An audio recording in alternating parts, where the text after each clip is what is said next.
Welcome to Rebel Chaser. My name is Gail, and I've got a clip that's a little bit older. It's from, I think, sometime around 2020 because they mentioned COVID. And this is from Judge LaFlame, or LaFlemme, something like that. I'm not sure how he says it. But the only thing you guys need to really know is every time this mom speaks, her nose gets longer and longer and longer. And every single lie is proven. So I'll let you guys watch.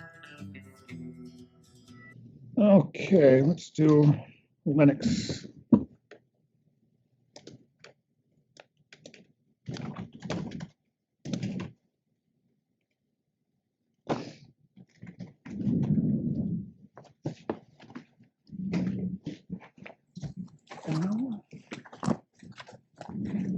Morning, Judge. Good morning, Mr. Conant. This is the matter of Lennox versus Hayworth. Ms. Lennox is slowly making a connection, and I just admitted Mr. Hayworth in. Are you the only counsel on this matter, Mr. Conant? I am, Your Honor, to my knowledge. Okay. Go state your opinion. Okay. Dennis J. Conant, P23340, appearing on behalf of the plaintiff, Rachel Nicole Lennox. All right, and for some reason, I must have left this file in chambers. I'm going to go see if it's sitting on my desk. Hold on. Okay. Well, Shannon's going to run in there for me. All right, so I remember looking at this file yesterday. As I recall, this is the one where both parties filed objections to the temporary order. Is that correct? I don't know that Rachel did. I don't think Miss Lennox filed an objection. I think she was satisfied with it. Well, maybe that's a different file I'm thinking of. I know there was one up for today where both people objected. Let me. And I'm sorry, who do you represent, Mr. Conant? I represent Rachel Lennox, the plaintiff, Your Honor. Oh, okay. All right. Shannon's still trying to find the file for me. I remember reading the objection, but I don't know what I did with the file. So, Mr. Hayworth, what were your objections to the temporary order? Can you hear me? Yes. Okay. I object to the supervised visit.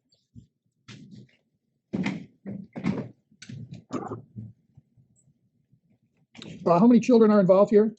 2. And who have those children been living with up till now? They've been living with Miss Lennox.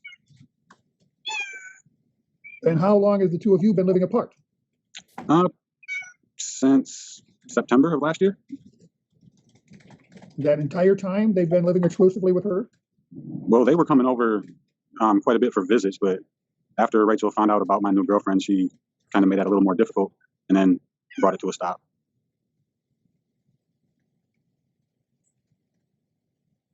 And Mr. Conant, what are your client's objections to unsupervised visits? Your Honor, first of all, there was a police report made out in regard to domestic by Mr.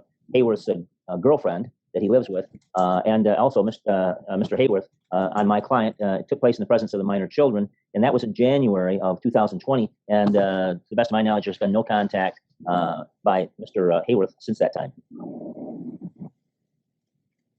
Mr. Hayworth, you acknowledge the incident of domestic violence? I acknowledge the incident. It didn't happen the way she explains it. And did you face criminal prosecution for that? Me, no.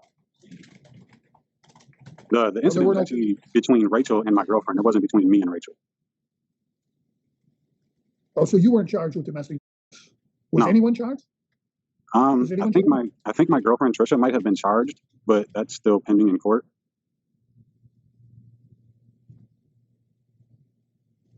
And you're still living with his girlfriend? No, she has her own place. We've never lived together.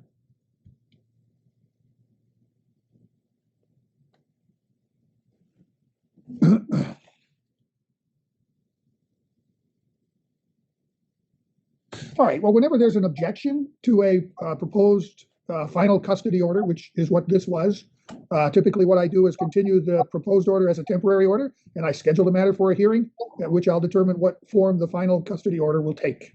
Unless the parties are willing to agree on something other than unsupervised. I mean, one possibility is we could have an order that says, if the problem is the girlfriend, we could simply have an order in place that says she can't be there when the kids are there. Mr. Conant, do you know if a provision like that would be acceptable to your client? I think that would be more acceptable to her. Perhaps she could just respond to that, Rachel. I don't agree. I only agree with the supervised visits. And also, Judge, his name is he has not done a DNA test. And also, his name is not on the birth certificate. Is there more than one child involved here? They're twins, Your Honor. They're 8-year-old twins, Oh, okay. boy and a girl. Well, there must have been a paternity determination made at some point. Never. An Mr. affidavit of? No. Mr. Hayworth signed the birth certificates. He refused to. I refused. So there's never been a paternity determination? No. Is that what you're telling me? Correct. All right, well, hold on just a minute. I'm going to see if I can find this file because I remember looking at it yesterday. I must have misplaced it. We'll go ahead and you can take us off the record, Shannon, but I'm going to leave the live stream running. I didn't see it last. Yeah, but I know I had it. I don't know why you did. Because I know I had it in my hands yesterday. It just doesn't make sense that I know there were a few hearings that got canceled. I must have mistakenly grabbed this file with one of those files. All right, so here's what I'm going to do. I will have Dawn find a date for a custody trial. I will take testimony and determine anew what the custody order should be. And if there is an issue regarding paternity, I can certainly address it at that time. In the meantime, I'm going to leave the temporary order in place. But, sir, we'll try to get you a hearing date just as soon as possible. In the meantime, if the parties are able to work something out, that's fine. But if not, I will decide all issues at a trial. Okay, I can email the front of the court proposed final order to the court if you'd like that. That'd be helpful. Can you do that right now? Let me take a quick look at it. Can we do that? Can we email this proposed order from home? And check with my tech support here, Jeff. Okay. Probably I'm gonna have to wait till I get to the office to scan this, Judge, and get it to you. I'm sorry. All right. Well, we'll get you folks a hearing date that will be as quickly as I can get it scheduled, sir. In the meantime, I would strongly encourage you to take advantage of the supervised parenting time that you've been awarded. Okay. Thank you. Judge, they are not doing the supervised visits right now at the front of the court due to COVID. Are they doing them at? Is there somebody other than friend of the court that you would approve for supervision, like a grandparent? No. What about your mom? My parents don't want anything to do with Mr. Hayworth. If you can think of someone that you would let me know. Why not Momma? I believe the folks that observe parenting time are still doing parenting time. It's obviously at a cost. So what I will do is order that you take advantage of that. I'll get all of that out hopefully yet today. Yeah, somebody's giving us a bunch of feedback here. So whoever that is, if you could mute your microphone. Okay, so temporary order continues. Supervised parenting time at observed parenting time, and I will send you the information on that, and then we'll set a trial date, and we'll get to the bottom of this. Very good. Thank you, Madam. Thank you. Okay, we're here in the matter of Lennox versus Hayworth. Counsel, state your appearance. Dennis Conant, P23340, appearing on behalf of the plaintiff, Rachel Lennox. Ms. Lennox is also present, Shannon, as is the defendant, Brad Hayworth. Thank you. And I have somebody connected by telephone. Could you identify yourself, please? Yes, sir. My name is Jennifer Kaufman, and I am the observed parenting time supervisor, and I was subpoenaed by Mr. Hayworth. Okay.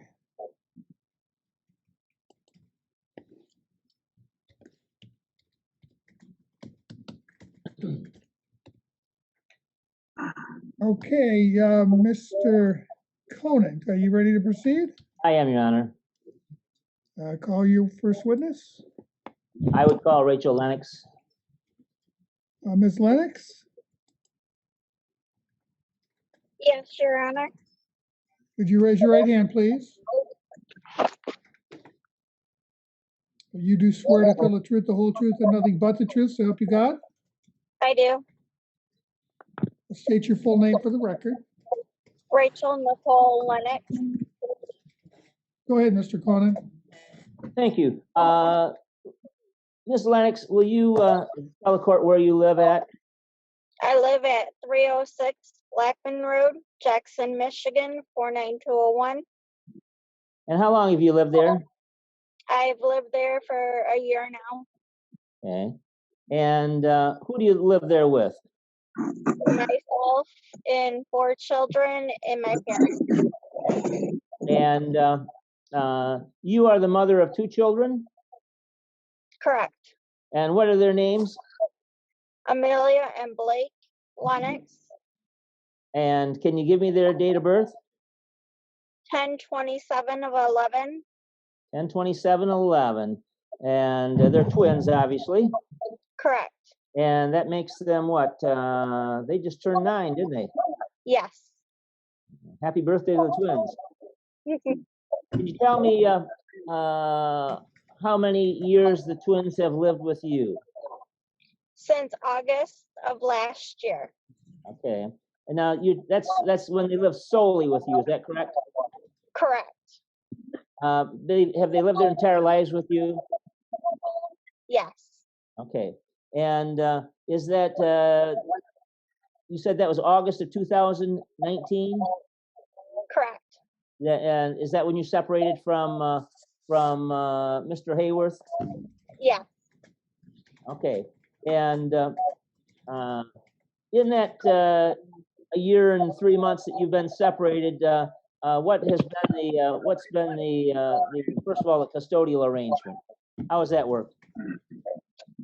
He has 1 week supervised visits with the children, and that is for 1 hour a week. Okay. So he gets 1 hour a week. Is that what he's been getting? Correct. When did that start? That started is when Judge LaFlamme ordered the last order. Okay. Prior to, and that last order was what, some months ago? Correct. Prior to that time, how often was he seeing the kids? Every other weekend. Every other weekend, okay. And was he consistent in exercising that every other weekend visitation? He was up until January. January of 2020? Correct. What happened in January of 2020? That is when I was assaulted by his girlfriend. Okay. And who was his girlfriend? Patricia Shong. Do you know if that's still his girlfriend? To my knowledge, yes. Where did that assault take place at? At his home. And what address would that be? That will be South Elm Avenue, Jackson, Michigan 49203. And was Mr. Hayworth, was he present when that took place? Yes, he was. Were the children, Blake and Amelia, present? Yes. So they witnessed the, is that true? They witnessed the, Correct.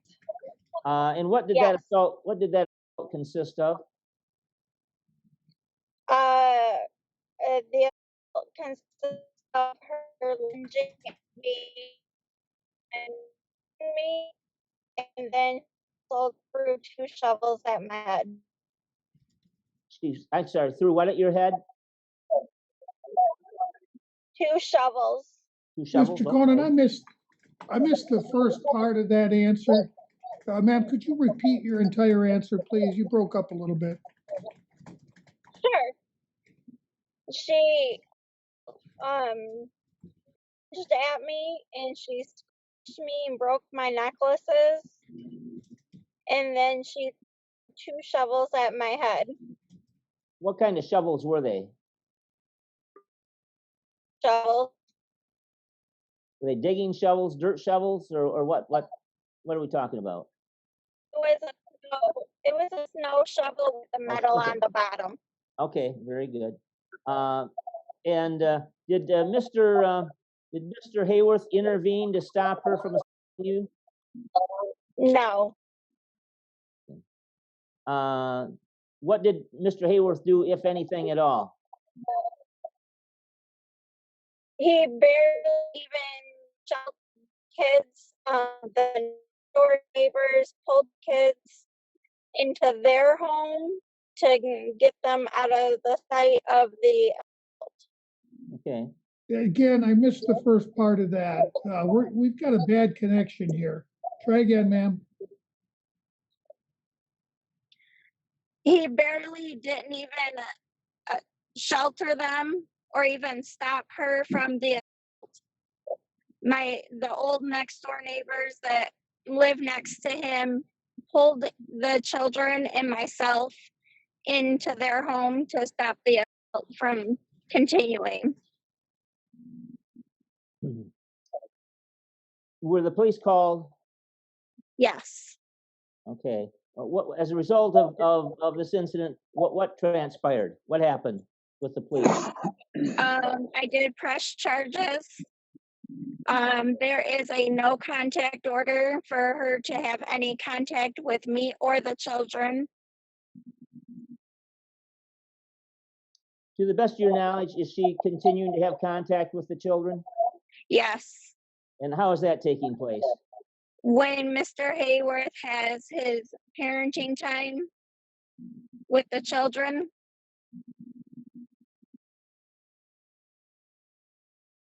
Okay, and how does that happen? Does she show up? Does he FaceTime her? What happens?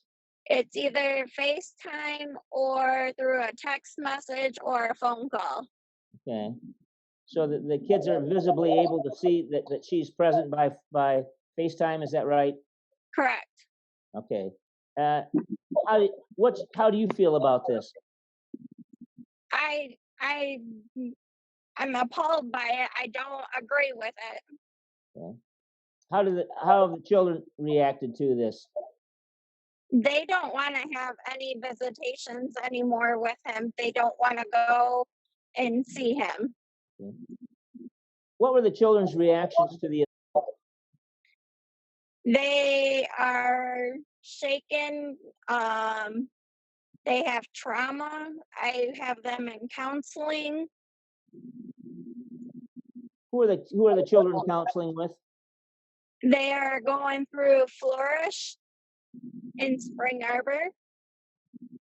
Is that part of the church out there, the Spring Arbor Free Methodist Church? No. And then I also have involved Mr. Cole from the school. He is the school social worker. Okay, Mr. Cole, a school social worker. Okay. And how often does Mr. Cole meet with them? He meets with them twice a week. Okay. And how often are the kids involved with the Flourish program in Spring Arbor? Once a week. Okay.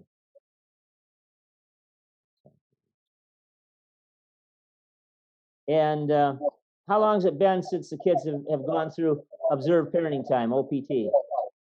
They went last week. Do they? Has that been going on for several months now? Is that right? Correct. It's been going on for several months now, and it's on a Wednesday. Okay. Does Mr. Hayworth is he involved in paying child support for your children? Yes. And how much is he paying per month for the kids? I get $140 every 2 weeks.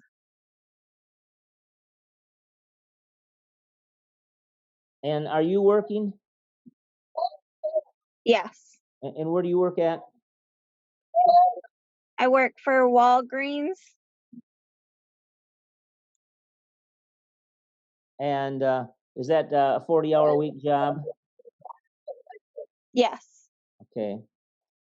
And how much do you make per hour at Walgreens? $11.65. And how long have you worked at Walgreens?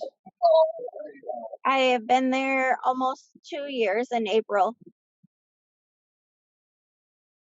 It was 2 years in April, this past April?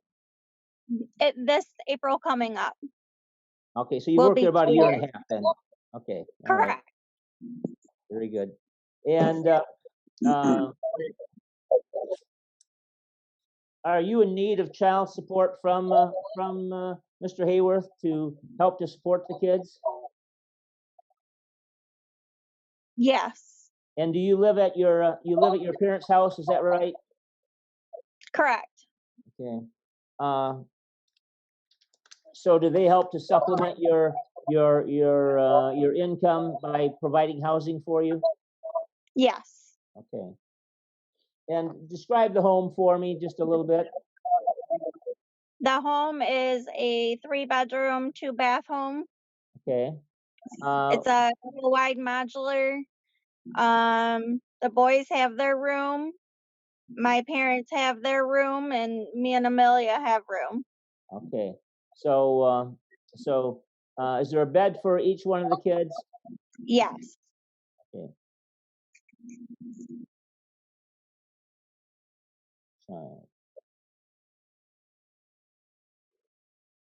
What was the situation after you separated from Mr. Hayworth?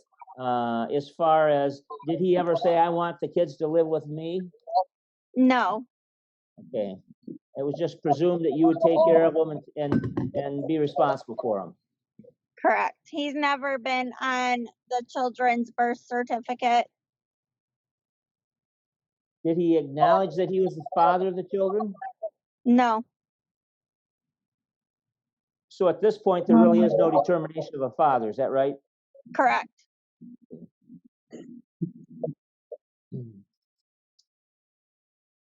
Now, part of what the court looks at is something called the best interest test. So I'm going to ask you a few questions, okay?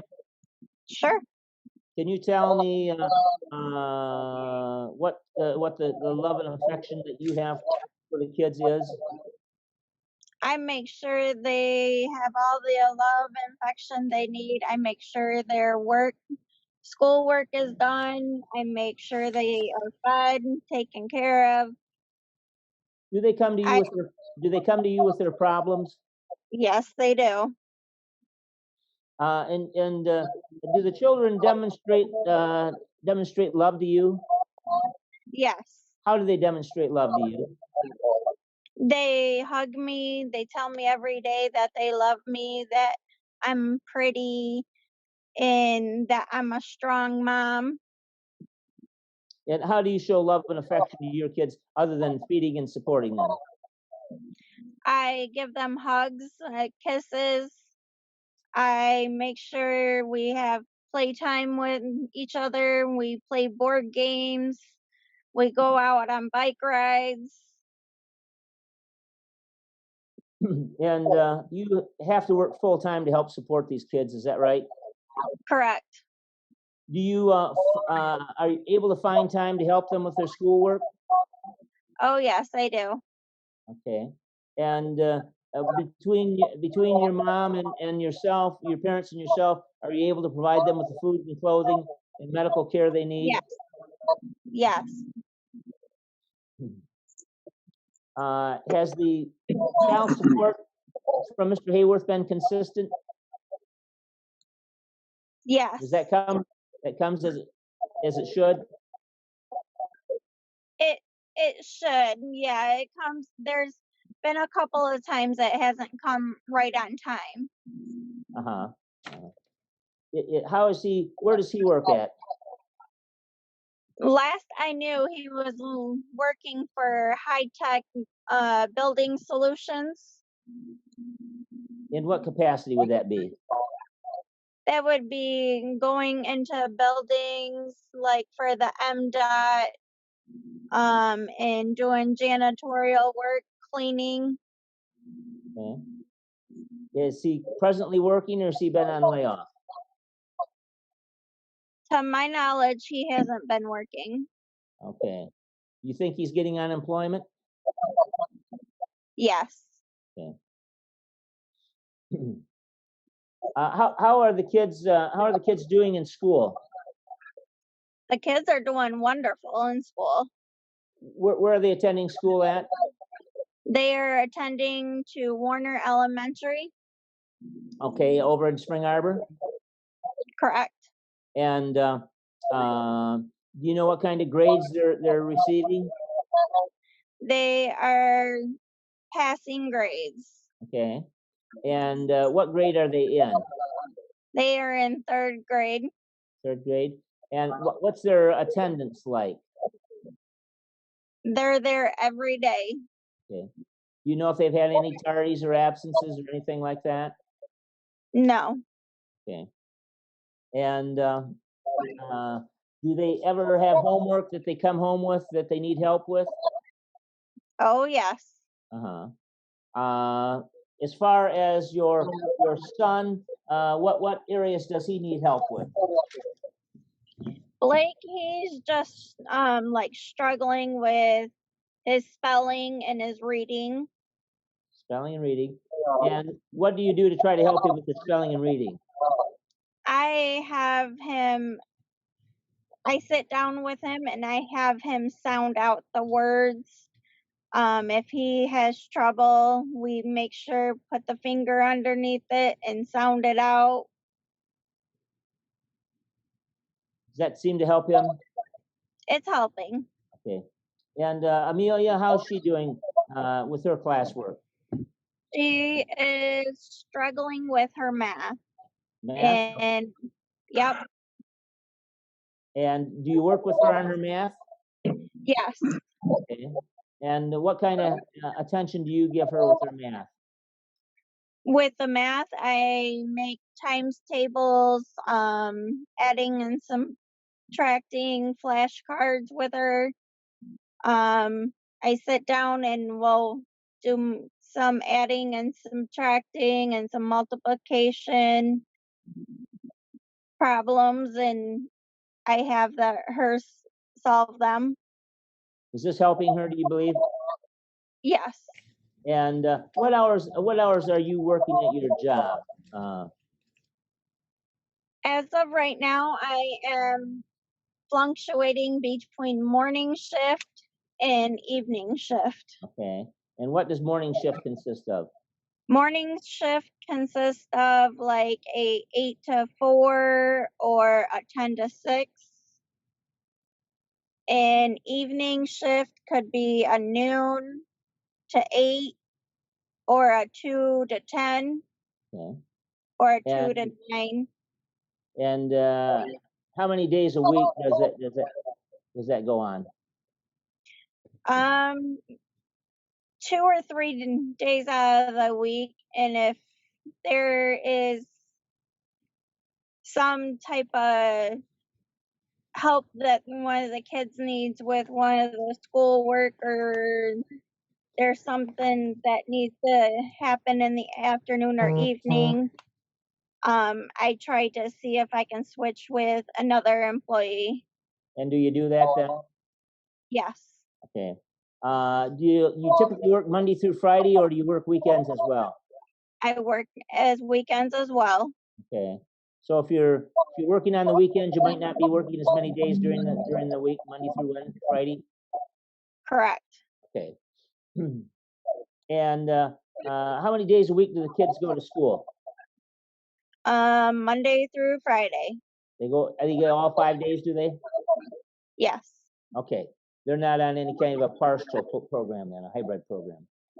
As of right now, starting November 5th, we'll be back into in learning. We were on a 2-week virtual for right now. There was a COVID outbreak with one of the principals, and so they put us on a 2-week restriction. Okay, all right.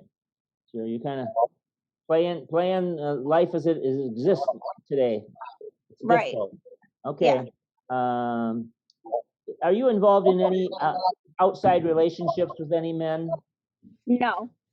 So the children and your parents are the only relationship you're involved with, other than your coworkers, perhaps. Is that right? Yes. Okay. And are you a morally fit person to take care of the children? Yes. How is your physical health? Good. Okay. And your mental well-being, how is that? Wonderful. Okay. How are the children's, you said their attendance was good at school. How's their school behaviors? The school absolutely adore them. They love them. They said they are the best well-behaved children.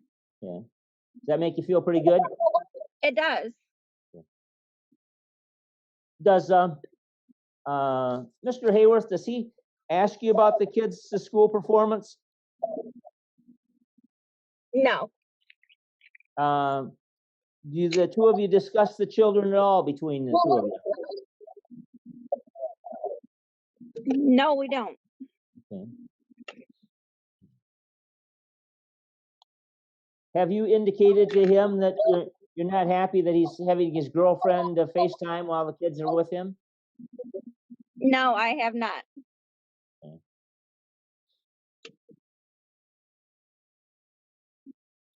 Do you want the court to continue the present custodial arrangement that you have with the children and yourself? No. What do you want the court to do as far as the custodial arrangement? The children have asked me numerous of times to please stop the visits. They don't want to see him. They don't want to go. They want to live their everyday life without him around. Uh-huh. Uh-huh. What do you think would be an appropriate schedule for the court to, you want the court to maintain the schedule it's got? You think it should be only once a month for a longer period of time? What are your thoughts? Maybe once a month, maybe for just the hour. That way they can just see him once a month, maybe.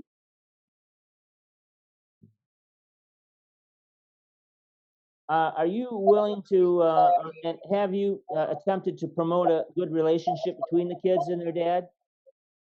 I have, yes. And what have you done in that regard?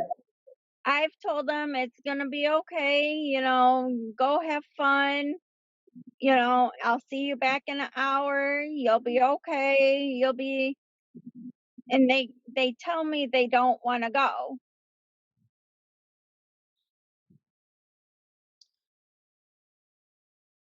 And I did talk to Blake today about this, and Blake told me the reason why he doesn't want to go and have anything to do with him or see him is because he did not protect them when I was assaulted, and he doesn't do anything with them. Mhm. Now, actually, I think you told me for the first time he actually took them to Applebee's for lunch or something. Is that right? Correct. And the kids were. Is it fair to say the kids were pleased about that? Yes. Okay. But that was kind of out of the ordinary for him to actually do anything specific with them. Is that a fair statement? Yes. Okay. Were there any incidents of domestic violence other than this by his girlfriend on you during your relationship with Mr. Hayworth? There was verbal abuse that turned into mental abuse for me. How so? Tell me what we're talking about.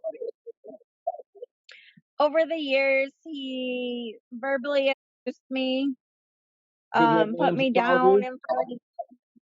He's called me all kinds of names, Such as? lazy. He's even called me a heifer in front of the children. He's always put me down. Uh-huh. Uh-huh. And you said that led to mental. Correct. And how did that weigh on you mentally? Mentally, I started hating myself, feeling ashamed of who I was and what I was about. I felt like I was wasn't a good mom until I started and going for therapy once a week. Where did you go for therapy when you got therapy? I was going through Flourish. Okay, so you went same place where the kids are now. Okay. Correct. And how long were you involved with the program at Flourish? It's been 2 years now. Since you last were there? I was there last Wednesday. Okay. And why did you go last Wednesday? I go once a week to continue to make myself stronger and make myself feel like I'm an amazing person. Uh-huh. Is there anything else that you want the court to know about the situation? I would like to let the court know as well, as Mr. Hayworth is doing his parenting of time, he's not just sharing it with his girlfriend, but he was also sharing it with his daughter, who is 13, who also, to my knowledge, has been cutting herself, and he has not been getting her any help as well. Okay. Is this a child that lives with him, this 13-year-old? Correct. Okay. You have some feelings for this 13-year-old as well. Is that a fair statement? Yes. Okay. All right. Your Honor, I don't have any further questions. Just one, Ms. Lennox, does religion play any part in your home? Yes. Tell me about that. We go to Spring Arbor Free Methodist Church.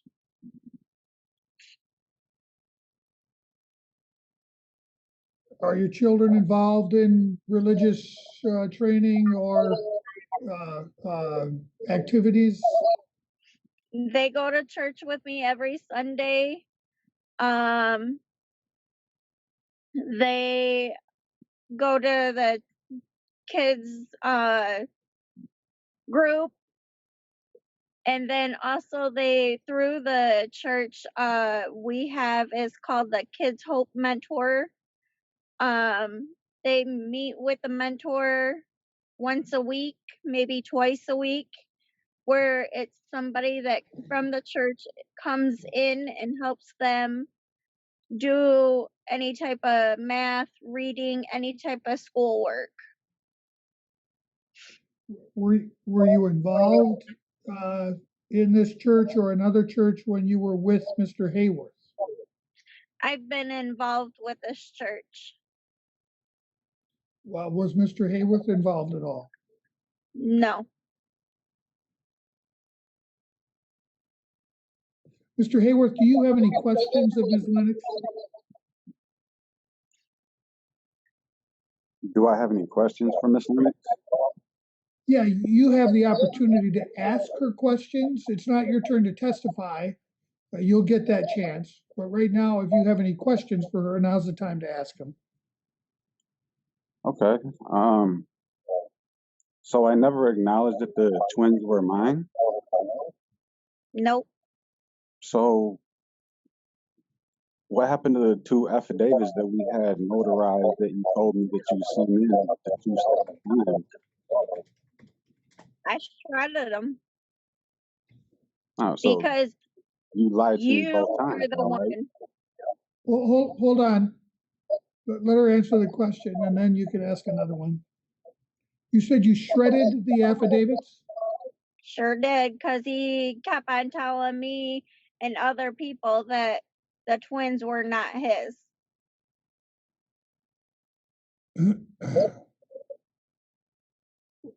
Were these affidavits done near the time of their birth? They were done after. He Right, never, but Judge, he never how, came to the hospital. He never showed up. The thing for him, Judge, was he was so worried about a paycheck more than me giving birth to his children. well, let's back up a minute. I want to make sure I understand the timing.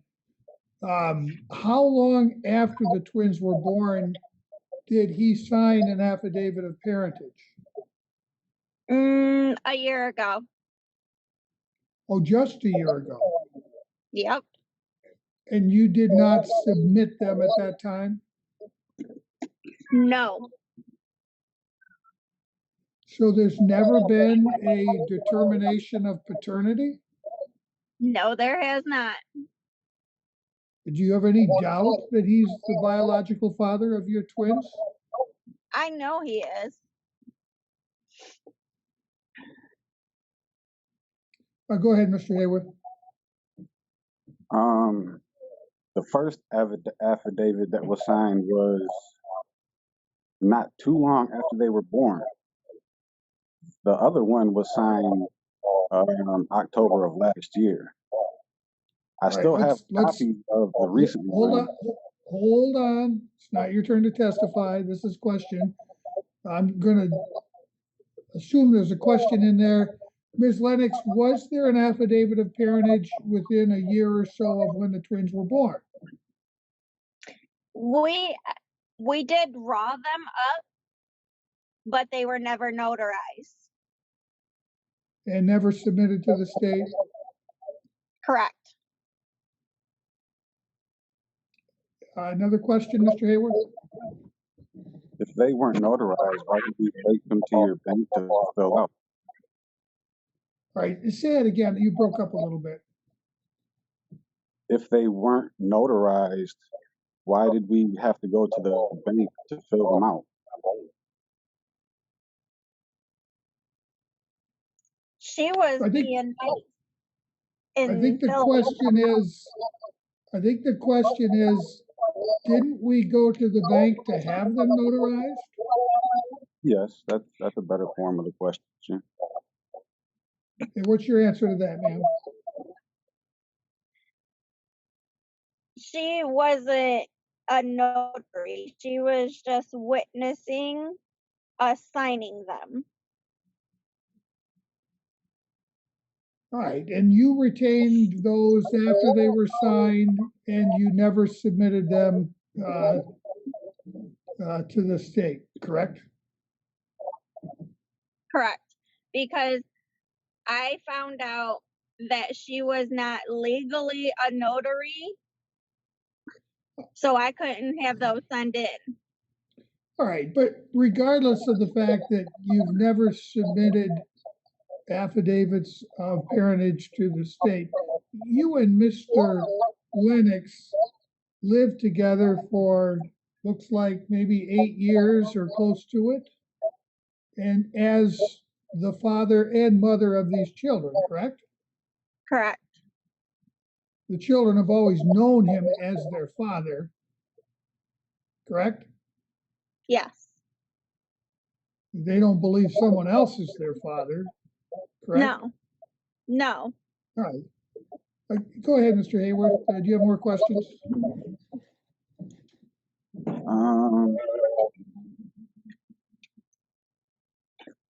Not at the moment, no. Mr. Conant, did you have any follow-up questions for your client? No, I don't, Your Honor. And any other witnesses to present? Your Honor, I'm not intending to. Okay. Mr. Hayworth, now is your turn to testify. You also have a witness here that you subpoenaed Do you have a preference whether I hear from your witness first or from you? I have no preference. Well, let's hear from the witness then, so that once she testifies, we can let her go, and we don't have to keep her around for the rest of this trial, okay?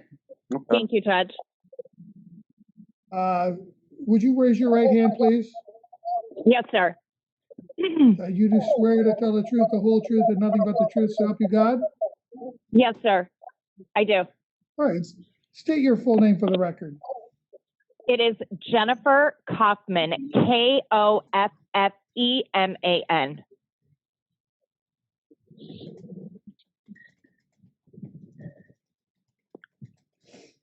Spell it again, I'm sorry, I was Yes, sir. not hearing it. It's Kaufman.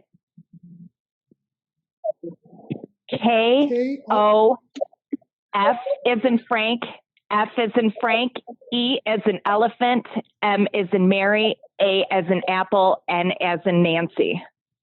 Okay, I'm sorry, it was the E that threw me. All right. Ms. Kaufman, where do you work? I work for a healing place. I administer psychological evaluations under the direct supervision of Dr. Shannon Lauder. And I also work for Observed Parenting Time, also known as OPT, and that is also under the direct supervision of Dr. Shannon Lauder. Okay, and in the course of performing your duties as a parenting time supervisor, did you have occasion to supervise parenting time that Mr. Hayworth had with his children? Yes, sir, I have. We do 1 hour a week. They initially started out, I believe it was on Fridays, and then due to demands of Miss Lennox, they were moved to Wednesdays from 1 o'clock to 2 o'clock. And how many visits have you supervised? I have supervised a total of, I believe, 14.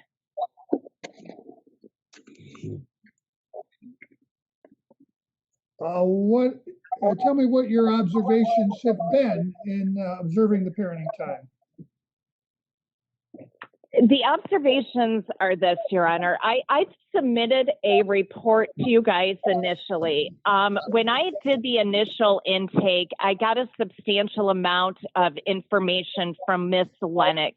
The majority of that information hasn't necessarily been accurate. Just as parts of her testimony today haven't been accurate. I'm going to object to this witness's determination of what's accurate. That happens to be the province of the court, not some observed parenting time supervisor. Well, right, Your Honor, hold on, Ms. Kaufman. There's an objection that I have to rule on. Okay. I need to know, obviously something you heard from the mother was contradicted by something you heard from either the father or the children? It's from what I've observed, Your Honor. The observed parenting time, Dad does not have the mother, or the girlfriend is not at the visits, Your Honor. There was one visit August 21st that his daughter Brielle called Dad for whatever reason. At that point, the children were allowed to speak with their half-sister for a total of 2.5 minutes on the phone. Dad doesn't allow the girlfriend to speak with the children. That doesn't occur. So none of that's happened. There's been one visit where Brielle, which is the half-sister of the two children in question here today, that she called Dad for whatever reason. Dad was permitted to take the call, and the children begged to talk to their half-sister. That's been the only time that the children have been allowed to speak with her on the phone. There is no FaceTiming, that type of thing that goes on at all of the visits. That's not accurate. All right, I guess I wasn't understanding that the FaceTime was taking place during visits. I was under the impression that there were other contacts than at the observed parenting time where the girlfriend was observed. And maybe we can get clarification from Ms. Lennox later. That's what I'm trying to give clarification though. There has been nobody other than Dad that has been at the visits. There hasn't been any other children. There hasn't been a girlfriend. There's been nobody. Like I said, the one incident was August 21st, and Dad's daughter, Brielle, called. There was no indication that the girlfriend was on the FaceTime, nothing. And I observed and overheard the entire conversation that the kids had with Brielle on the phone.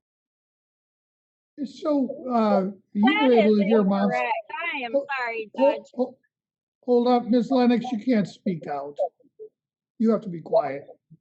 So, Ms. Kaufman. Yes, sir. What have you observed taking place during the visits with respect to Dad's interactions with his children?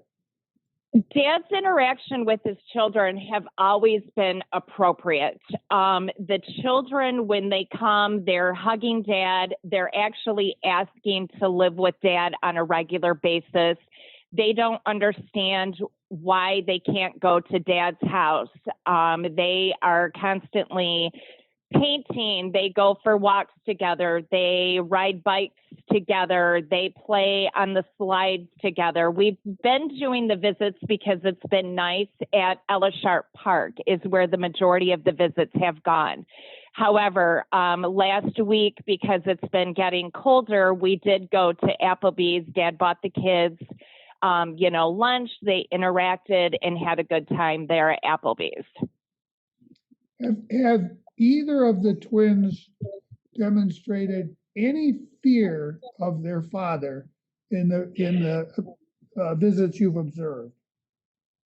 No, but here is the thing, Your Honor. Mrs. Lennox has sent me numerous text messages stating that the kids want to discuss things with me.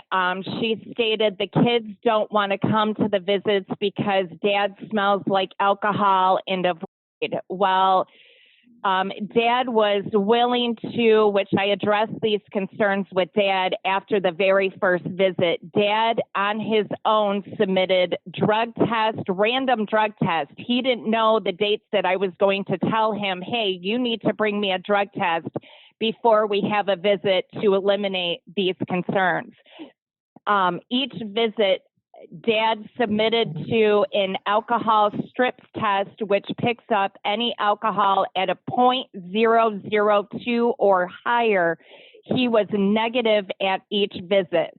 So after the report was submitted, when you guys were supposed to go to court, I believe a month ago, then those concerns changed from Ms. Lennox that, and I quote, I don't want to be with Dad because he's driving. The court didn't ask for a narrative. The court asked a question, a yes or no question.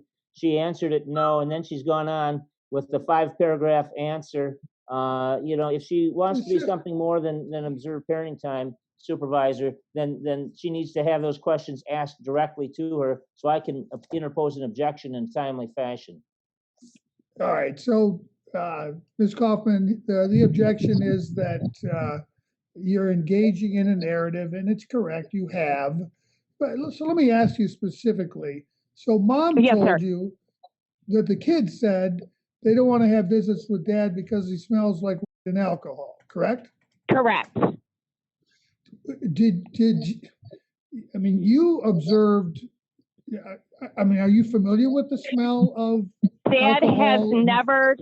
Dad has never smelled of alcohol or any other substance. Dad has never appeared to be high on any substance. Dad has passed all of his drug tests and alcohol tests that he has submitted before each visit. So there is no indication that Dad was ever high or smelled of any substance. Have the children ever told you that they didn't want to see their dad, that they wanted the visits to stop? No, sir. That information is only came directly from Mom. Do you have any concerns about Mr. Hayworth's ability to parent his children and have normal parenting time with them? I do not. At this point, Your Honor, the only concerns that I would have is I have never seen any interaction between Dad, his current girlfriend, and his other children that he has. So that's the only concerns that I would have. But him with his children, it's just because I have not been able to observe those, so I can't make any sort of recommendations on his home, safety of home, having kids into the home. But the interactions that I have seen with Dad have been 100% appropriate and no Now, concerns. Do you ever observe parenting time in a parent's home? Yes, sir, we do. So that is certainly an option that's available to the court, to have you observe parenting time in Mr. Hayworth's home. Yes, sir.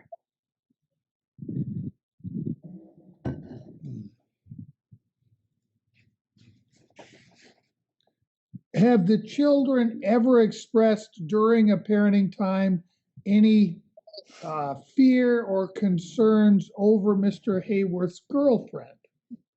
No, they have not. They actually praise his girlfriend, to be honest.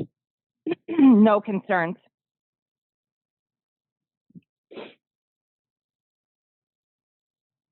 Mr. Hayworth, are there any other questions you'd like Ms. Kaufman to answer?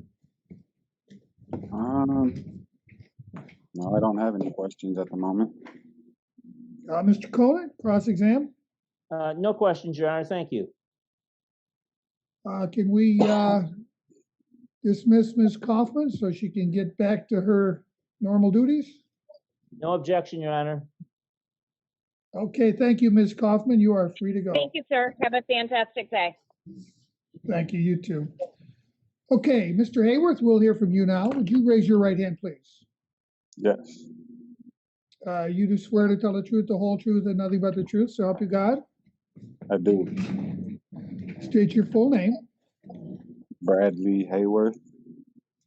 Okay, Mr. Hayworth, I'm going to ask you some questions just to get at basic information, but at some point, once you've answered my questions, I will give you a chance to address whatever it is you'd like the court to hear, and you'll be able to respond to some of the things that Ms. Lennox testified to at that time. So where do you currently live? South Elm Ave. What is at that? Is it a house, an apartment? What is it? It's a duplex. Do you rent or own? I rent. Where did you reside when you and Ms. Lennox were together?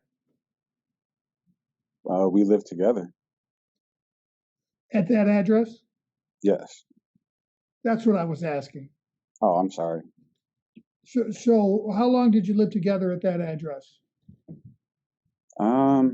Here, approximately 7, 8 years. And when you resided together, the children lived there with both of you? Yes. How many bedrooms? 3. And who all lives there now? Now it's just me and my daughter.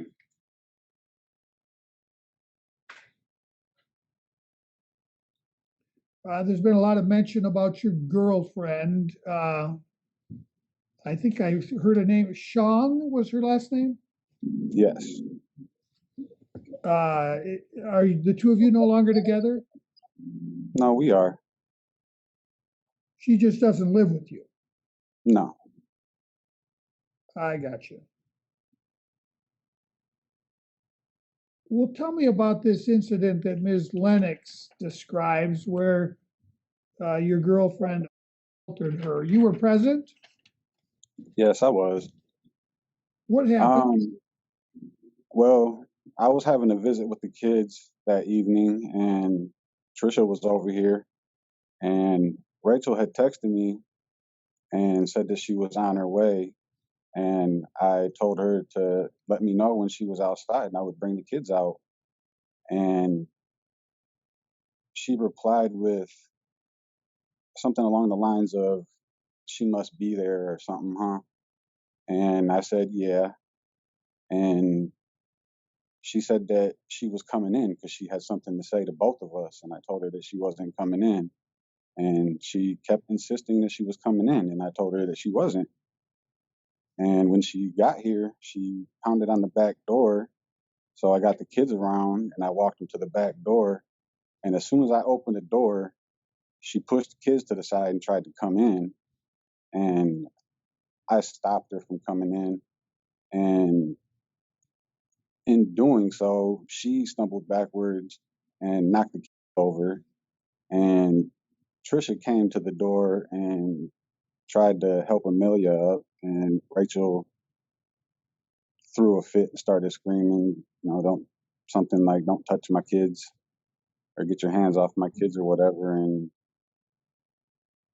I was huddled up around the kids because I didn't want them to hear what Miss Lennox was yelling at them, telling them that they're never going to see me again and all that. So I was trying to comfort them. I was huddled up with them, telling them it's going to be okay and they'll see me again. And then the next thing I know, I just feel a bunch of commotion over my back. I don't know for certain who started what, who threw the first, what not. Um, a short while after, the neighbors did come out and they got the kids into their apartment. And as far as the shovels, I don't have too much knowledge of them being thrown. I know they got knocked over, but I don't know for certain that they were thrown. So in my opinion, Miss Lennox was actually the aggressor. But eventually there were criminal charges brought against Ms. Chong. Yes, because Miss Lennox do you know- was the first one to call the police. Has there been a criminal prosecution? There's been no prosecution as of yet.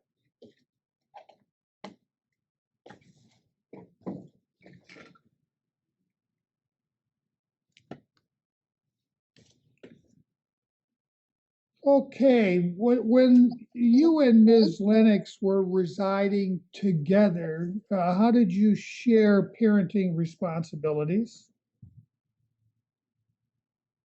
I mean, it really was basically 50-50. At the point in time when she was working, I think it was for Christ-centered homes. The twins were around 2 years old or so. I wasn't working, so I stayed home with the kids. And then she ended up losing her job. And I don't really remember what happened in between that. No, I'm sorry. I ended up moving back in with my sister because I found out Miss Lennox cheated on me, and she kicked me out in the middle of the night with the kids. And I went back to my sister's for approximately 2 months or so. And then, You took the twins with you when you moved? yes. And then she was having some medical problems, some medication that she was on. She wasn't supposed to drive for 6 months or be alone with the kids for 6 months due to the medication that she was on, some side effect that caused seizures. and I just felt kind of bad, like I was keeping the kids from her, and I didn't like that because they were asking me about her, and I didn't really know what to tell them. I mean, it was kind of a hard situation, and so I ended up moving back there, and we were trying to work on things, and a short time later, I ended up breaking my hip at work, and from there, kind of just went downhill. That accident just it hurt me, and more than one way. What do you mean? It just I'm 39 years old. I feel like I have the body of an 80-year-old. My my mental stability. I'm not saying I'm like crazy or anything, but it plays a part in how I think about things now. Like I have a fear of heights now. I never had a fear of heights before. I could climb ladders just fine. Now I can't do it without getting like really anxious and scared, which played a small part in why I lost my job at 2 Minute Truck in the first place. Are you working currently? No, I'm laid off at the moment. Laid off from where? The high tech building services. Due to COVID and reduced work demands, or what? Yes, COVID-19. Um, you're collecting unemployment. Yes. Is there a plan for your return to work? Yeah, as far as I know, I still have not very consistent contact with my boss, but we talk every now and then. He's tried to offer me other positions at other spots in Jackson that are opening up. Do you feel that you're physically able to return to work? Yes. One of the factors that I have to consider is, in addition to physical health, but mental health. So you've mentioned that this accident has had an effect upon you. Uh, uh, how has it affected you? It's affected my self-esteem. Like I don't feel like I was the person that I used to be. Like there is limitations that I do have now. Like even if I did want to play with the kids, just the simple task of getting down on the floor to sit hurts. To get up hurts even more. Like I can't sit Indian style. That hurts terribly.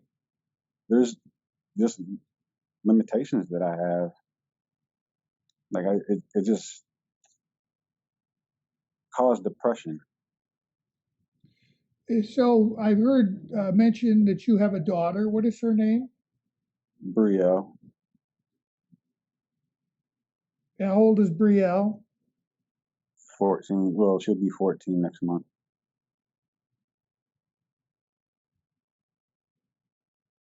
And does Brielle live with you all the time? Yes. Her mother's not in the picture at all? She is not very much. So does Brielle visit her mother? Yeah, she visits her. Does she have any kind of regular parenting time with her mother? No regular parenting time. Was Brielle with you all the time that you were with Ms. Lennox? No. She wasn't? No. When me and Miss Lennox were together, uh, my custody order for her was every other weekend. Yeah, and when did that change? Um, about 3 years ago. And since then, she's been living with you exclusively. That would tell me that at least for the last year that you and Ms. Lennox were together, your daughter was with you. Yes. How did she get along with Ms. Lennox? I mean, she got along with her to an extent. There's things about Miss Lennox that she didn't like. How did Brielle get along with the twins?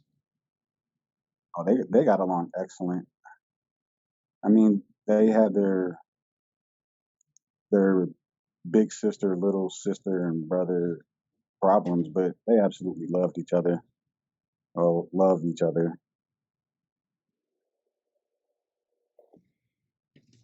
My daughter now is having issues with this situation that's going on. She started taking depression meds because she's having a hard time coping with not being able to see her brother and her sister.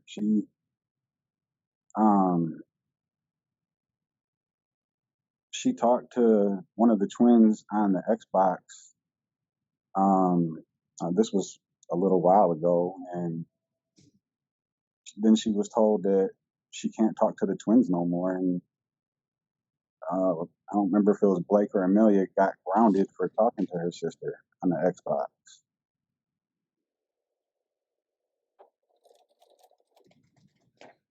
Okay, I want to ask you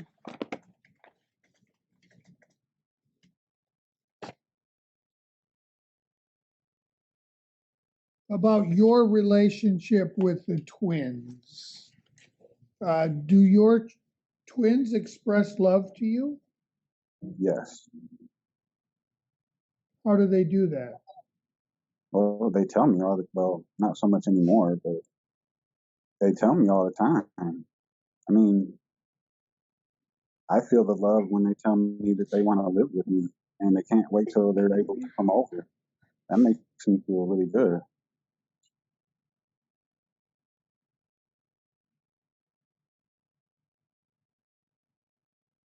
And do you show love and affection to your children?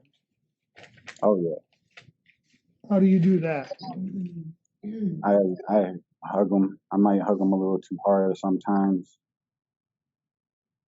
and I try to do stuff with them, but like I said, there's certain things I can't do. I try to paint with them. I draw them stuff for them to paint on each visit.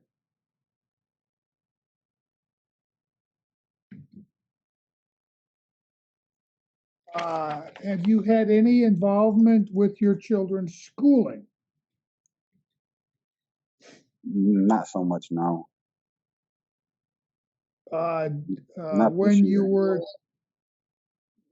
you and Miss Lennox were together, did you have any involvement in their schooling? Oh yeah. Not as much as her. I mean, I'll give her that, but I did stuff with them.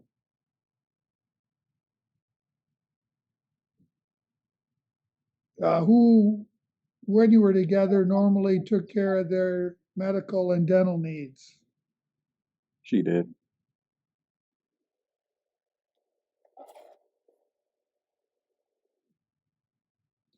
Do you have any concerns with Ms. Lennox's moral fitness as a parent? Yes, absolutely. What are those concerns? She's manipulative. She tries to get the twins to believe what she wants them to believe. She tries to make them think that that Trisha's a threat. They know that Trisha's not a threat. Like Jennifer said, they love her. I have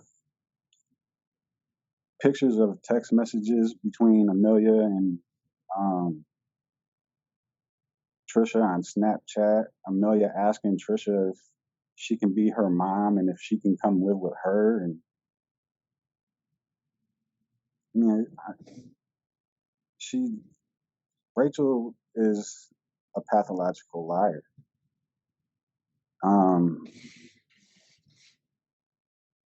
Pretty much anything that she has ever accused me of, she has done herself.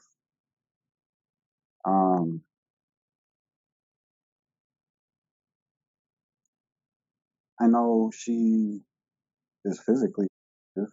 It was documented in Jennifer's report that she hit Amelia in her arm the night before our visit, and she showed up to the visit, holding her arm, saying that it hurt, and she told Jennifer why it hurt and how it got hurt. She had, I don't remember exactly what came of it, but she had a allegation for Amelia, and I know it got taken off a record, but it's still a concern of mine. And I know for a fact she does not try to promote a good relationship between me and the twins. She doesn't want the twins to like me. She wants to be in control. She has to be in control, or else it just can't work for her. Everything, how does that saying go? It's her way or the highway. What type of custody or parenting time arrangement would you like the court to implement? Well, as of right now, I mean, just for the moment, I would just be happy with like every weekend or every other weekend. I don't feel that I deserve to have supervised visits. I can barely afford it. I'm no threat to anybody, especially my kids.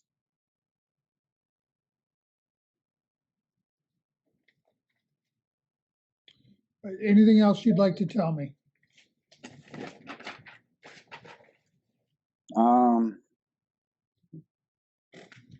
Yeah, the accusation that she made about my daughter herself is absolutely false. There was some time ago that my oldest son was having a problem with that, and he did get help for that, but it was definitely not my daughter. She was never herself. Her issues and depression didn't come on until after Rachel stopped the visits. Stop the twins from coming to my house.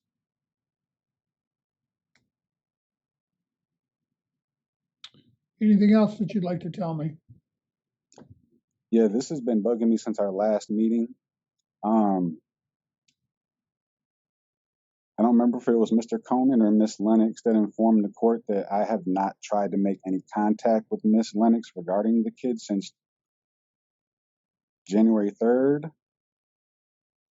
And that's absolutely false too. I've had many, many, many communications with Miss Lennox about having the kids come over and for her to come get what stuff that she left here. Her cats still live here, so I've had plenty of communications with her.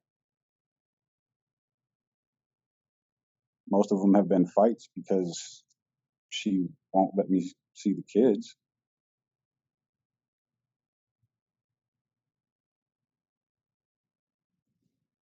Anything else you'd like to tell me? And that's all I can think of at the moment.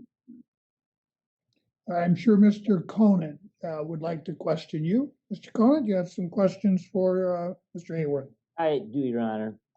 So at the time that the twins were born, you were not working? No. And yeah, I was. well, you Hold on. testified you weren't working, so I guess I'm confused. Well, Miss Lennox said that I wasn't at the hospital because I was waiting for a check, so I must have been working. Well, I don't know. You could be waiting for a check to come in the mail. Who knows? You said you testified you weren't working. I'm not asking Miss Lennox. She's not the witness. You are. No, not when the twins were born. You weren't working.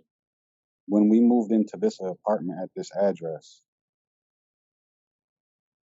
You weren't working? No.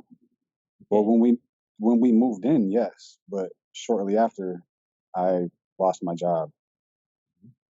Where was that at? It was called Jurist Services. And what kind of work did they do? I was a janitor there. And you're not working now. No. When did you last work?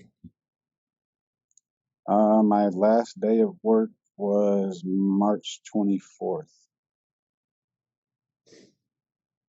Of 2020? Yes, I'm sorry. So that's been about 7 months. Is that right? Approximately. Have you tried to find employment? Yes. Okay. Do you drive down the street and see help wanted signs every other building on West Avenue? West Avenue? No. Have you called any of the placement services, job placement services for jobs? Like temp services? Yes. I've applied, yes. I mean, there's literally help wanted signs everywhere you look. You haven't seen any of those signs. I'm not going to lie to you, I don't get out much. So, are you required now to get unemployment to show that you're applying for jobs? I'm sorry, can you repeat that? Do you have to do any applications to show you're applying for work to continue to get unemployment? No. How much are you getting in unemployment right now? After taxes and child support, I get $114 every 2 weeks.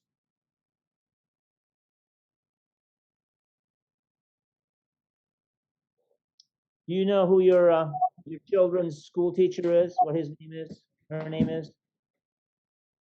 I don't. Have you been to any parent teacher conferences? I have not. Do you know what school the kids go to? Yeah. Have you contacted the school to find out any information on your kids? No, I get emails from them.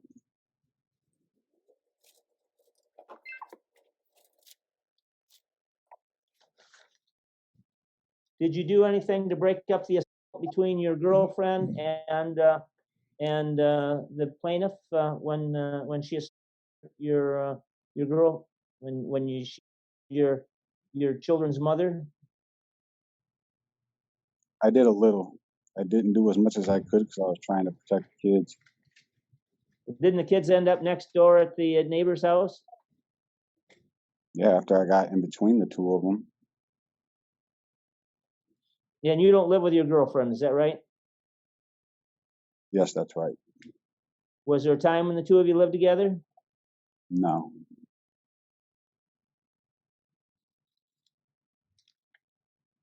Are you involved in any religious training for the kids? No. Do you know how they're doing in their schoolwork? I know what they tell me.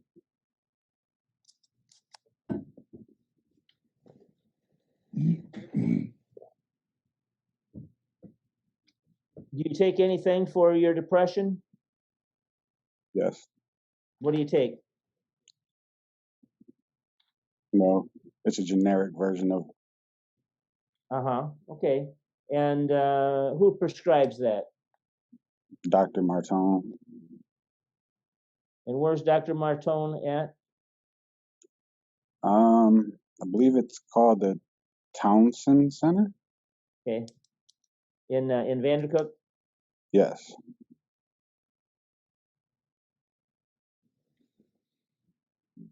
And how long have you been taking?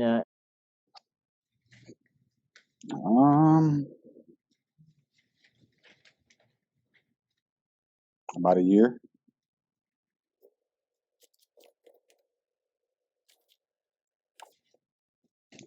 When you see the kids, do they appear to be well nourished and well cared for? Yeah.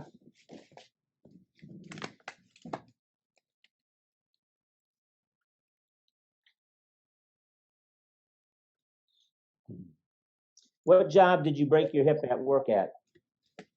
2 men in a truck. 2 men in a truck? How long did you work for 2 men in a truck? About 2.5 years. What happened to that job? I got fired.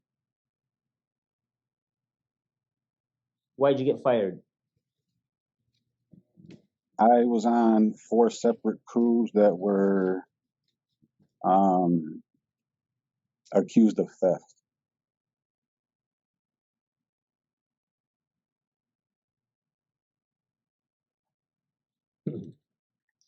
Was that the longest you worked at any one place?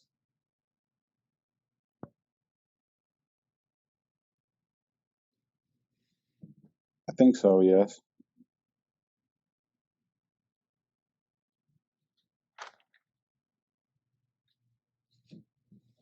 When's the last contact you had with your boss in regard to going back to work or taking another job? It's been about a month.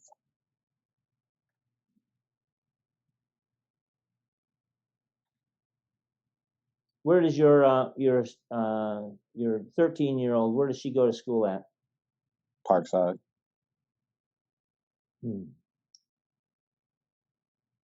So she's home now, is that right? Yes.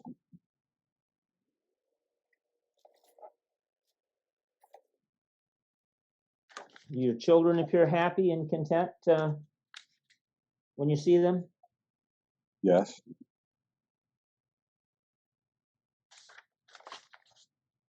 Have you ever helped the kids with schoolwork? Oh, yeah.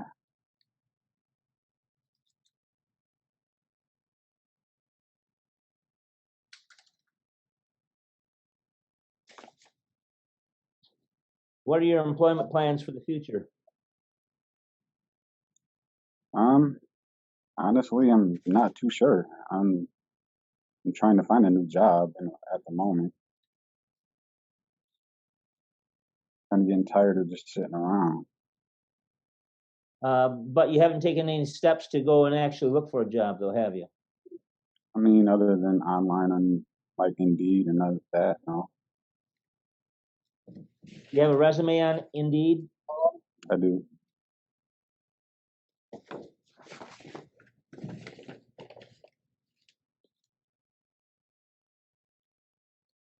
You call you call the plaintiff and ask her how the kids are doing? I do not.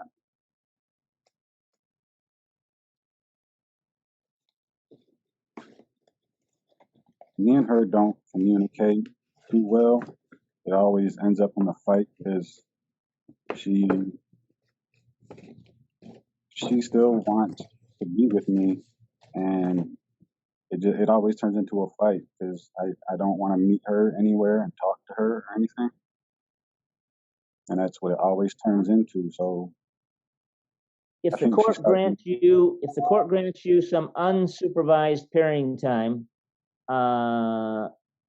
and part of the provisions are that you will not have your girlfriend around the kids, are you able to comply with that? I'm able to comply with it, but I don't understand why I would have to.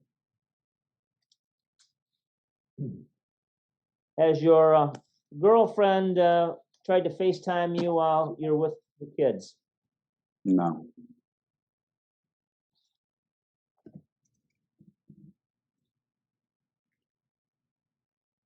Has she tried to text you while the kids are with you? Probably. I don't pay attention to my phone. Not taking any texts or responded to any texts while from your girlfriend while you've got the kids with you? No.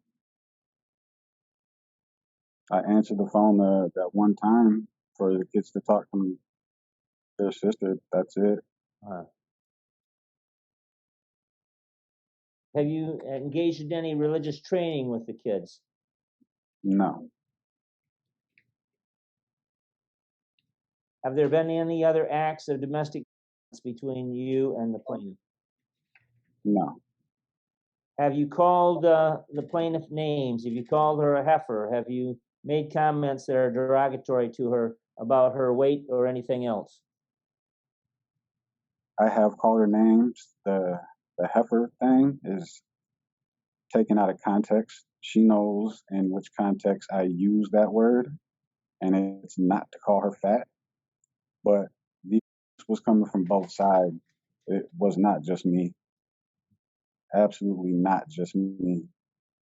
She was verbally abusive too. Were you aware that your verbal abuse of her caused her to seek counseling? That's not because of me. You don't think that your verbal abuse had anything to do with her being depressed? Absolutely not. Apparently, your daughter and the twins get along well, though. Is that a fair statement? Oh, absolutely. They care about each other. Definitely. And you did have a son who was a. Yeah. Did you get some help for him as a result of his? Yes. You know, that's normally a secretive activity that isn't is kept secretive from adults. You understand that? Well, he's an adult now. Well, I understand that. I'm just saying when he was a kid. Oh, yeah.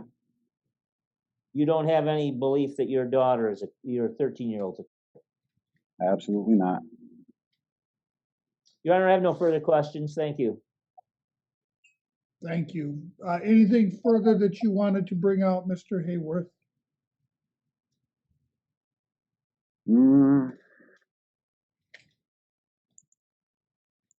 I just don't feel like I'm being treated fairly. I mean, I don't deserve the treatment that I'm receiving from her at all. Right. I will give you chance to make an argument for what I should do in this case. What you just said is in the vein of argument. So I'll give you a chance to do that.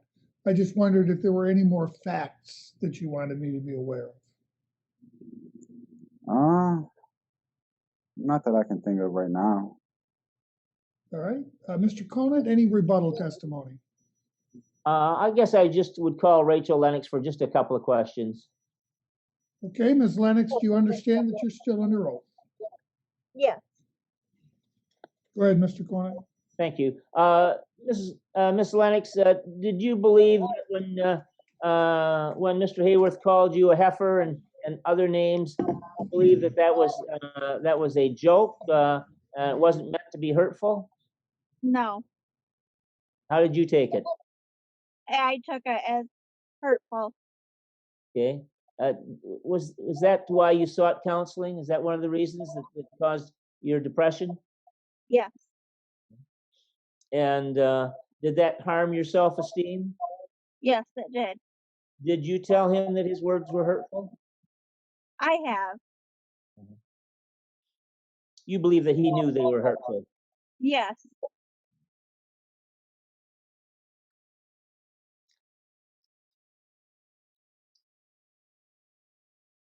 Now, you never actually saw any Facebook where the girlfriend contacted him while he was with the children, is that right? No, the children have told me multiple times that she's either called or texted. Obviously, you weren't there, so it's really what you believe the children told you. Correct. Now, is it possible that the children will tell both parents what they want to hear? Are these the kind of kids that don't want to hurt either parent? They both don't want to hurt any of us. I know that for sure. Okay, all right. Well, if they don't want to hurt either parent, that might mean that they love both parents. Correct. Is that a logical conclusion? Yes. Okay. Do you have a belief that that your twins love the 13-year-old? They love her. Yes. If you had it in your ability, would you promote of them being able to get together? Yeah. And do you think it would be good for the 13-year-old? Yeah. You think it'd be good for your twins? Yeah. If the court allows unsupervised parenting time by Mr. Hayworth, do you want it to provide that his present girlfriend is not party to that? Correct. Now, if he should marry her, then the court's going to be powerless to keep her from being involved. Do you understand that? Yeah. The court wouldn't have any control over that at that point. But that's not the case right now. You understand that? Yeah. And that's the way you would like to keep things as far as her not being involved in the kids' lives. Am I right? Correct. Your Honor, I don't have any further questions. Okay, so the proofs are complete. It's time for arguments. So Mr. Conant gets to go first. Mr. Conant, go ahead with your argument. Well, Your Honor, the court's keeping track of this. We both roughly went through the best interest tests. I jumped around a little bit, but I think I covered all the bases. I think the court even filled in where I missed on the religious training. I think that the kids, I think the established custodial home is with my client. I think she's the one they naturally look to for love, affection, and guidance. She's the one that meets their medical care and needs. You know, and I'll give Mr.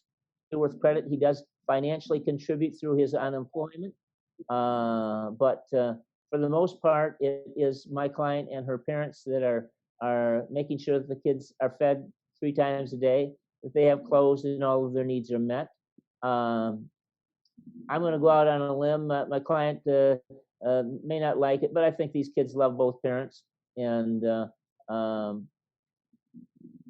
I think that probably the court would lean in that inclination as well.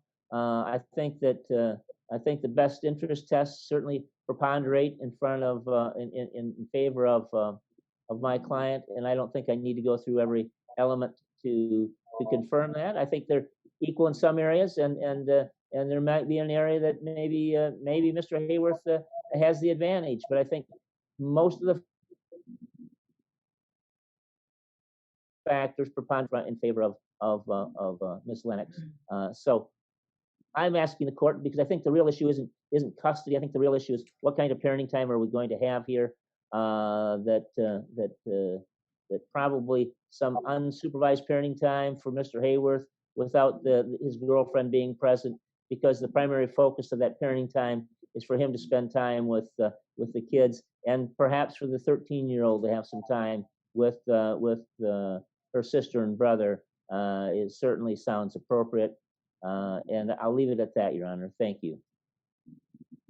Thank you. Okay, Mr. Hayworth, it's time for you to tell me what you would like me to do in this case and why. I mean, like I said earlier, I would be happy with just being able to have my kids every weekend or every other weekend unsupervised. I don't feel that there's proof that I'm a threat to my kids or that anybody around me is a threat to my kids. My environment is definitely not a threat to my kids. I mean, like I said, I just don't feel like I deserve this. This is all out of a vendetta because I don't want to work things out with her. And this is all this is about.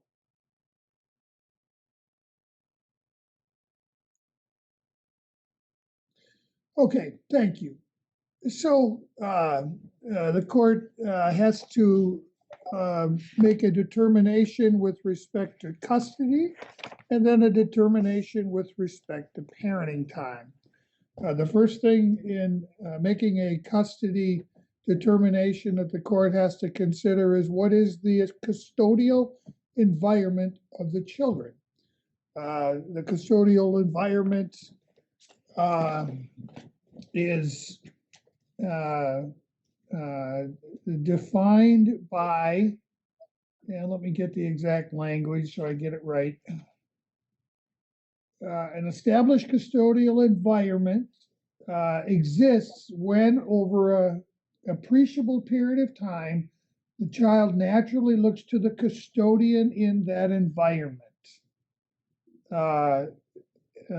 In this case, regardless of how it was established, for the last a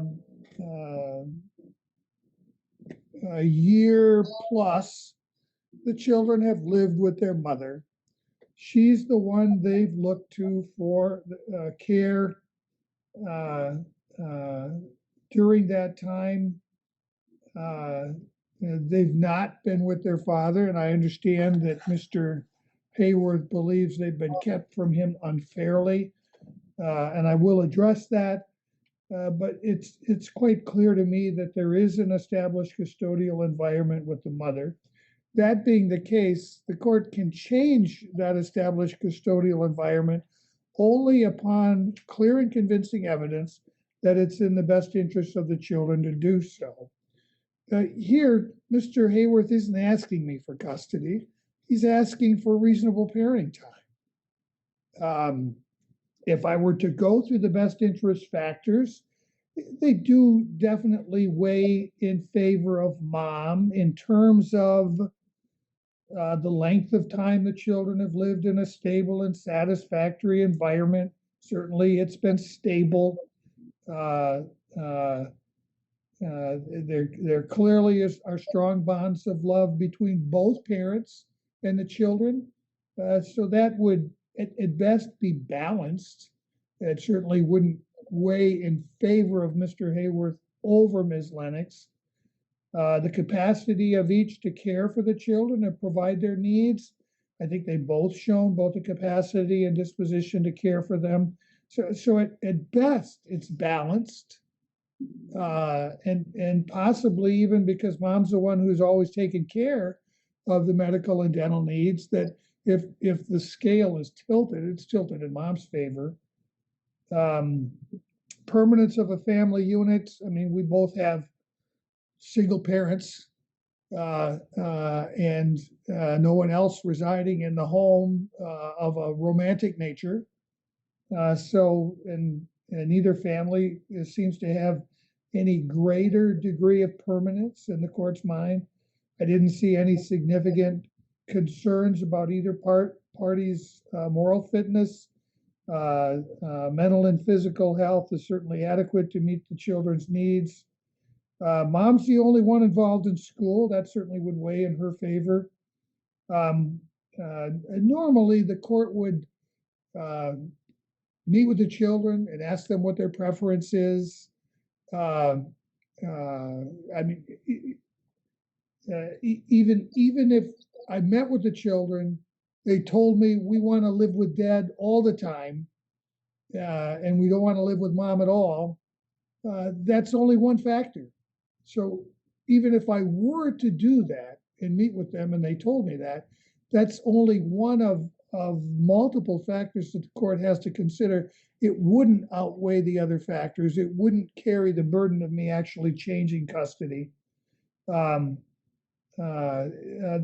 one factor that is maybe most concerning, I think, clearly weighs in dad's favor over mom's, is the willingness and ability of each of the parties to facilitate and encourage a close, continuing parent-child relationship between the child and the other parent. I think mom has worked very hard to try to destroy the relationship the children have with their father, and she's done it to the detriment of the children. I think it's been, as Mr. Hayworth complained, unfair that he's been denied the ability to have a normal parenting relationship with his children. I think that's true. Mr. Hayworth, I'm sorry that's happened. I truly am. It's unfortunate that I don't get to hear from the parties until we have a trial. I don't hear from them at the beginning of the case. I hear from them at the end of the case. Mr. Hayworth, you've impressed me with your honesty today, even about things that weren't good. You were honest, and I appreciate that.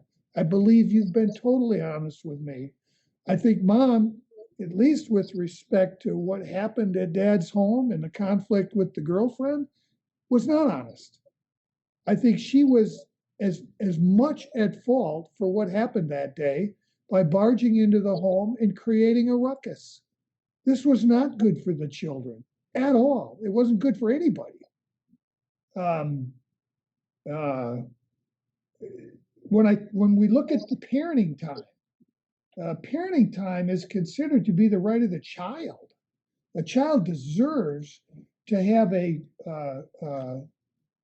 strong enough relationship and enough time with each parent to be able to maintain that parental bond. Mr. Hayworth, you've been denied that opportunity. And again, I'm sorry. If I could have heard from you at the beginning of this case as opposed to the end, you'd have been getting your parenting time. You're going to get it now. As I go through the factors, I said it's presumed to be in the best interest of a child to have a strong relationship with both parents. The frequency, duration, and type of parenting time should be calculated to promote a strong relationship between the child and the parent. The child has a right to parenting time unless it's shown by clear and convincing evidence that it would endanger the child's health. The mental health of these children and emotional well-being has been damaged by the inability to have a normal parenting time relationship with their father and with their half-sister. I'm going to order reasonable rights of parenting time in accordance with the friend of the court handbook. That includes alternating holidays. It includes every other weekend parenting time. It includes week-long summer parenting time. I think it's 4 weeks that the reasonable rights of parenting time entails. And I am going to order joint legal custody. So mom's going to maintain physical custody, but there will be joint legal custody. Mr. Hayworth, that gives you a right to participate in all the major decisions concerning your children. Thank you. Greatly appreciate it. So, Mr. Conan, if you would prepare a judgment, please, a final custody order, and also provide in the order that the court finds that Mr. Hayworth is indeed the father of these children and needs to be determined as their legal father. I don't want there to be any doubt about that. One additional thing I typically put in there, Your Honor, is with the 4 weeks, I normally make that non-consecutive. Mr. Hayworth,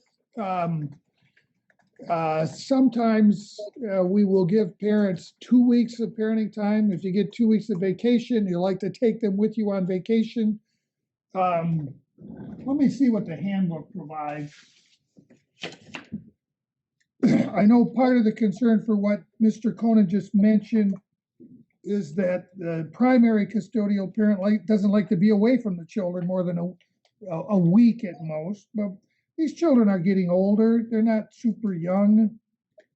I'd be perfectly fine with non-consistent. It doesn't have to be a whole 4 week stretch. It could be a week at a time if they wanted.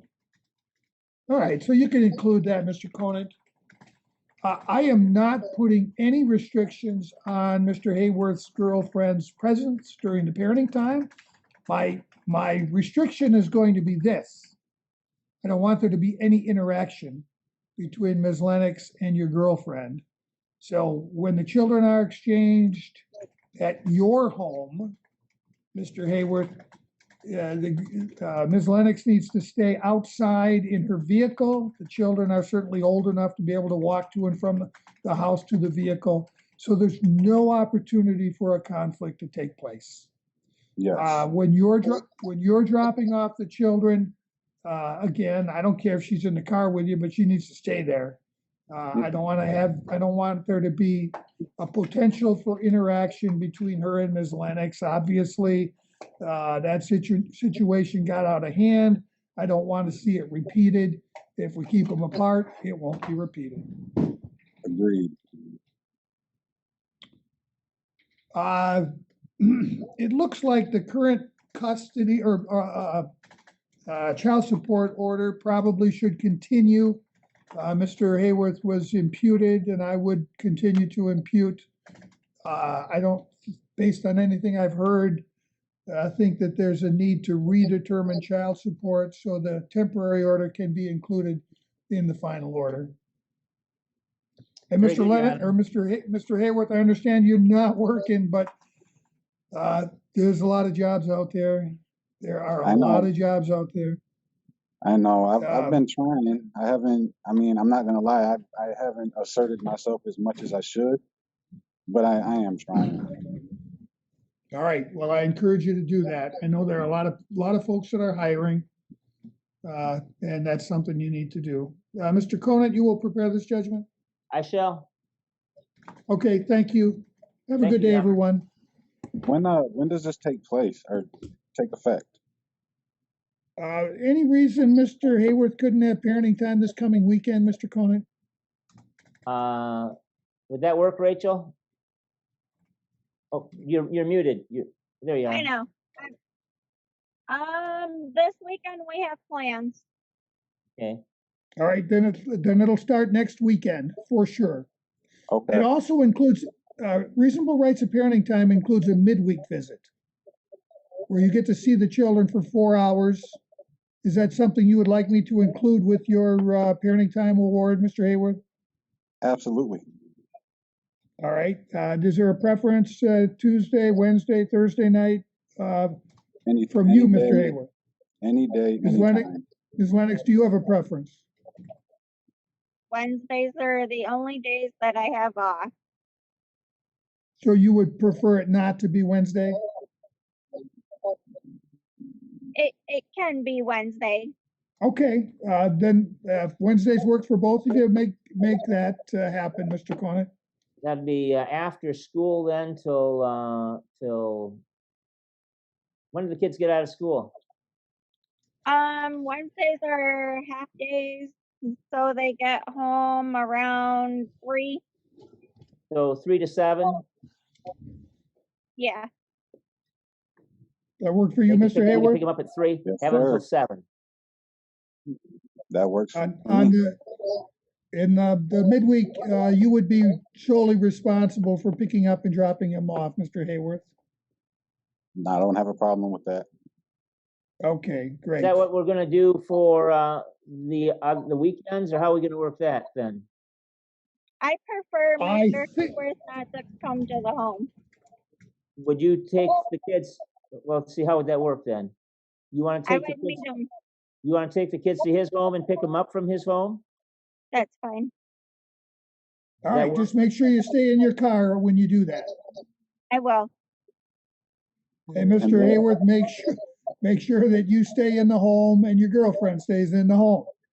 I will. All right, so all those exchanges will be, Ms. Lennox will provide the transportation to pick up or to drop off and to pick up. And usually every other weekend parenting time starts after school or 6 o'clock till 6 o'clock. till They 6 don't o'clock get on out- Sunday. They don't get out of school on Fridays until 4 o'clock. Yeah. Okay. So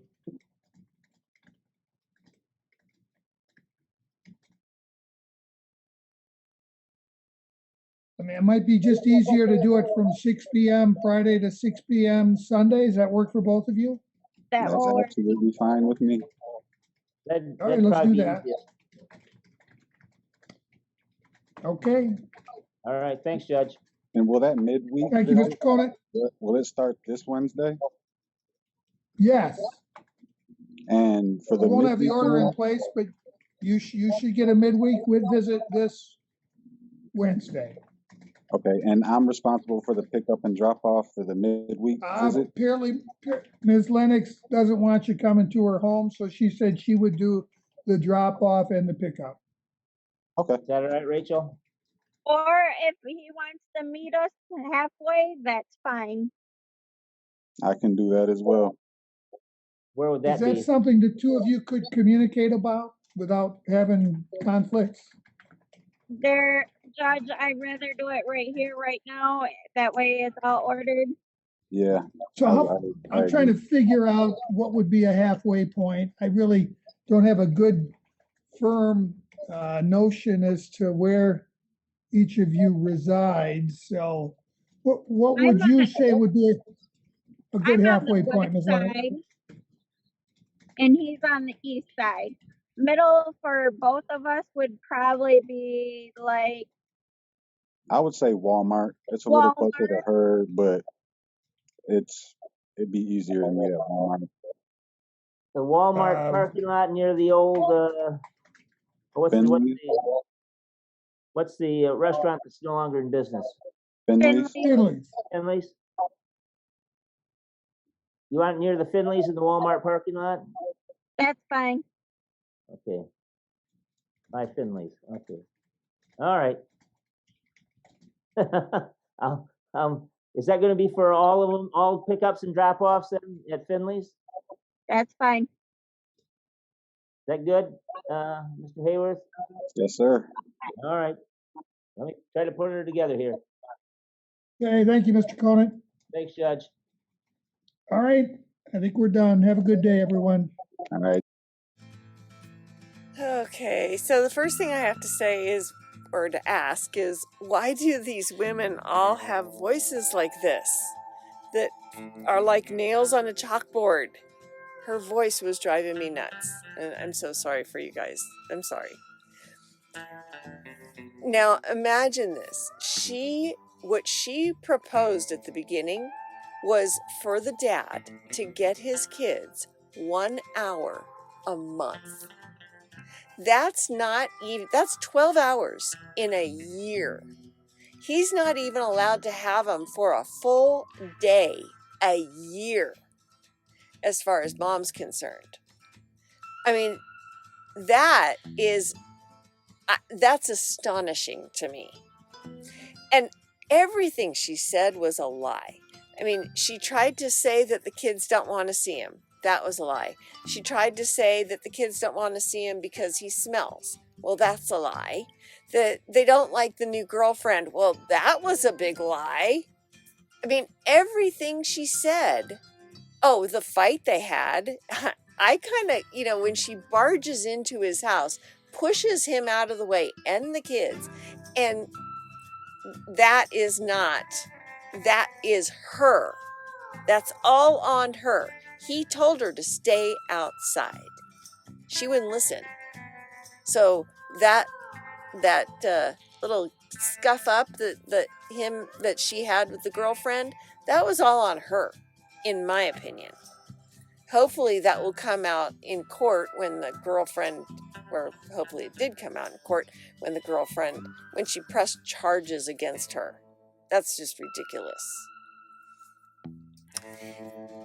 And it's interesting how the mom's attorney kind of changed his tune once he realized that everything she was saying wasn't true. That all the stuff that she had told him was bull. The only thing I can say, and this was astonishing to me, is that she actually takes the kids to the parenting time. She actually was taking him to the supervised parenting time. And that surprised me because she's so resistant against him seeing the kids and the girlfriend seeing the kids. And now girlfriend gets to see the kids and he gets to see the kids. So she lost on both those fronts. He should have asked for make-up parenting time, in my opinion. He should. But anyway, thank you guys so much for watching this throwback. I'm going to be looking for some more of these because there's not much out there. So I'll be looking for more. Thank you guys for watching, and I'll see you next time.